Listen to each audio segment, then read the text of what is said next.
This is why Bond became the only person to walk away alive from Hannibal. The moment he noticed the opponent's undisguised stare, Bond instantly understood. It wasn't a challenge. It was a clear warning of death. At that moment, everything at the poker table became meaningless. He casually threw down a chip as an excuse. Under everyone's shocked eyes, he suddenly stood up and rushed out. He grabbed a cup, ran into the bathroom, turned on the tap, and desperately drank water, trying to force the poison out with the most primitive method. But his body told him the cruel truth. It was completely useless. The poison was spreading faster than he imagined. Relying on his last bit of consciousness, he forced himself forward and stumbled toward his car. Barely reaching the vehicle, his trembling hands opened the storage box. This was his final hope. A set of emergency medical equipment connected directly to headquarters. He injected the sensor into his arm, and his heart data was instantly sent back to London. Who is it?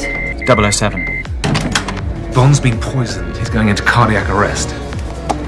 The atmosphere at headquarters dropped to freezing point. Experts quickly determined it was a derivative of a deadly poison. They calmly told him his heart would stop beating within 2 minutes. Bond endured the dizziness. Following remote instructions, he tore open his shirt and placed the defibrillator pads on his chest. Headquarters ordered him to find the blue antidote and inject it into his neck vein. It was his only chance to survive. But at this critical moment, another accident happened. When he pressed the red button on the defibrillator, the device showed no response. Time seemed to freeze. The voices from headquarters slowly became distant. He desperately tried to focus. Only then did he realize a connection cable had come loose. He reached out to reconnect it, but before touching it, he completely lost consciousness. His vision went dark. His heartbeat became a flat line. Even he probably never imagined his life would almost end in such a helpless way. Just when he was between life and death, the Bond girl arrived in time. She quickly reconnected the cable and pressed the start button with all her strength. After violent convulsions, his heartbeat miraculously returned. The people in London finally breathed a sigh of relief, but Bond didn't go to the hospital. He didn't even give himself a second to recover. He simply fixed his torn clothes, turned around, and walked back to the poker table that decided his fate. He calmly said, "Sorry," as if his encounter with death moments ago was nothing more than a small mistake in the game.